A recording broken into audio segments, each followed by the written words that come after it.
Alright guys, in this video we're going to be talking to you about the newly introduced Sri Lankan digital nomad visa. So like a lot of countries, they are vying for attention, looking to capture a piece of the remote worker market and entice digital nomads and remote workers to go and live and work from Sri Lanka. So in this video, we'll take an overview of the Sri Lankan digital nomad visa, what you need to know, what the eligibility criteria is, who the visa would be well suited for, and if the visa isn't for you, then what are your other options in the region. So why Sri Lanka? A lot of our content is based around Southeast Asia. That is our bread and butter, but we do look at the rest of Asia as well from time to time. And Sri Lanka is a bit of an up-and-comer. It has been flying under the radar. It is popular, but it's not really on the level of places like Thailand, Malaysia, and the Philippines, or Bali for that matter. But we do think that Sri Lanka has a very bright future ahead of it. We think it is up-and-coming.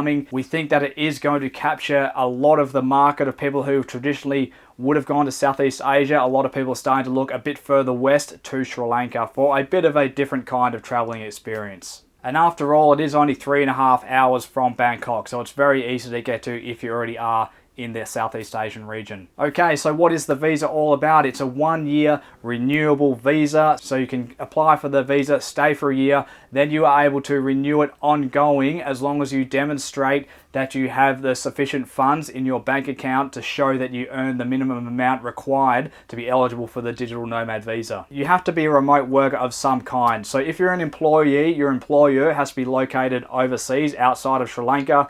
If you are a freelancer or a business owner, all of your clients and all of your dealings have to be with parties located outside of Sri Lanka. You can't be doing business with Sri Lankan people or with Sri Lankan businesses. And one thing that will be very good for people with partners and families, you can apply once for this visa, and that will enable you to bring in a spouse and also dependent children under that one application without having to pay any extra money. So to apply for the Sri Lankan digital nomad visa, you have to pay $500 as an application fee, and then you have to demonstrate that you can earn $2,000 per month every month to keep you going throughout that period of your digital nomad visa. And you have to have at least that amount, that $2,000, banked into a Sri Lankan bank. So that means as part of this, you'll also have to open a Sri Lankan bank account and use that to pay money into and then pay money out for your living expenses. You don't have to send all of your business income into that Sri Lankan bank account, but as long as you show that $2,000 minimum,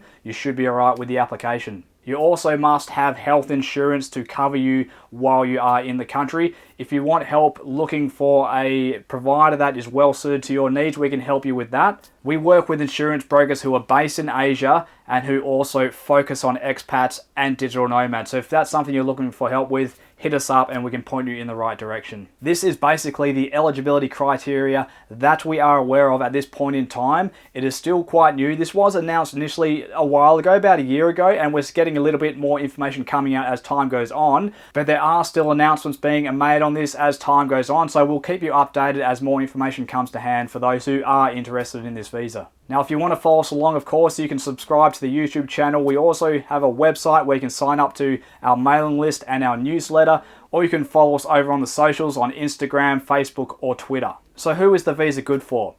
Well, one group who this visa will be very enticing to is people who are looking for a lower cost of living. So if you look at Matara here, you can be a digital nomad in this region of Sri Lanka and expect to pay about $1,105 per month. Now, if you are an expat, which I guess if you are on the digital nomad visa, so you're there for at least a year, you will be able to live as an expat, meaning you'll be able to live more of a normal life. You're not just there to party. So you're probably spending a bit less, and because you're there longer term, you're able to apply for longer term leases and save a lot on your rent as well, instead of renting expense Airbnbs by the night or by the month. So if you are living there as an expat, spending a bit less than a typical digital nomad would, for these reasons I've just outlined, you can expect to pay, according to Nomad List, about $530 a month. Cheap as chips. You can't get much cheaper than that. So if cost of living is important to you, I would be taking a look at this visa. It will provide you with a very cheap destination, a very cheap place to live if you're trying to grow a business, if you want to extend your runway, if you just want to manage your cash flow while your business gains traction. It can also be a good option for people on fixed incomes, whether you're a retiree or an early retiree and you want your investment investment income or your pension to stretch further, provided you can still satisfy the eligibility of being a remote worker. But if you are someone who is struggling with a high cost of living in the West, and there's a lot of people who are, then this can be a good visa for you. To either come out here for a year or 2 years with a very low cost of living and get back up on your feet, get your expenses under control, giving you time to get your business up and running, or just giving you some time to funnel those extra savings into more investments that can fund you more sustainably into the long term. This could be a very good transitional location for you, or you could even look to set up something a bit more long term. If you're looking for a laid back beach lifestyle, something a little bit more exotic but maybe not as intense as somewhere like India, somewhere a little bit different to what you might be used to in Southeast Asia, somewhere that might have a bit more of an old school traveler backpacker sort of vibe to it, this could be something for you for sure. This could be a way to get out of Southeast Asia if you want to mix things up a little bit and go somewhere that's not too far away. Like I said at the top, 3.5 hours from Bangkok, where you can have a very different experience to what you might be getting in Asia without having to go halfway around the world to somewhere like South America. Now on to the tax situation. Per the tax code in Sri Lanka, you are regarded as a tax resident if you are in the country for 183 days or more in a tax year. And if you are regarded as a tax resident, you will be taxed on worldwide income. This is a residency-based taxation system. If you are regarded as a non-resident, then you will only be taxed on Sri Lankan sourced income, not foreign sourced income. There is a proposed tax exemption being floated for this visa. We don't know much about it yet, but we are hearing that you probably will be regarded as being exempt from being tax resident of Sri Lanka under this visa. We're still waiting for some more details on that, but that's what we're hearing at this stage. So if this is the way it goes ahead, that would mean that your income would not be taxable in Sri Lanka. If you're looking for some more clarification on that, we can help put you in touch with the right people in Sri Lanka, tax advisors, to work through your situation and to minimize your tax liability there. We can also help you work through your tax situation in other jurisdictions that you might have links to. Alright, so what are your other options if this visa isn't for you? Well, Sri Lanka also has a tourist visa, which is quite flexible. You can apply for a 30-day visa that can be extended a further 60 days if you're looking for something a bit more short term. And that probably is the way to go into the country if you want to just test the waters first, see how you like it before you commit to a full year. Another digital nomad visa set at a similar price point as far as income requirement goes is the Durantau Nomad Pass in Malaysia, which requires $24,000 of income per year. The Bali Digital Nomad Visa, which is officially called the Second Home Visa, allows you to stay in the country as long as you can demonstrate that you have 130,000 approximate US dollars banked into an Indonesian state-owned bank.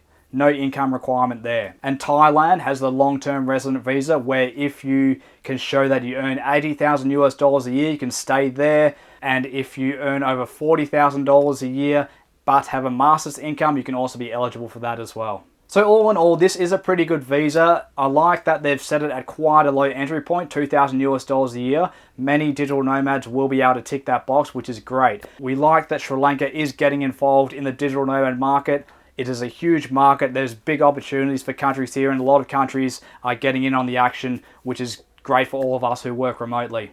I haven't yet been to Sri Lanka myself, but we do hear that Sri Lanka has a very laid-back vibe. It's almost like traveling through Southeast Asia sort of 20 years ago, when things used to be a lot more just chilled out, relaxed, and not quite so busy as things can be now, especially in the peak season. So if you're looking for this kind of traveling experience in that part of the world in South Asia, but you want something a bit more chilled out than India, because India can of course be very intense, Sri Lanka might be a better place to stay longer term, where you can sort of chill out a bit more, get into a bit more of a rhythm, a routine, and live a bit more of a normal life. So we're very excited about this visa. We're keen to see how it goes, see what the uptake's like, see what our clients think about it as well. It's good to see a digital nomad visa that is priced at a realistic price point, especially the nomads who are starting out, who have a bit of a business but are still growing that business. This is very good for them, because there's no doubt you can live a very good life in Sri Lanka on 2,000 US dollars a month. No worries. Now, if you're interested in learning more about this or any of the other countries and visas that are available in Asia,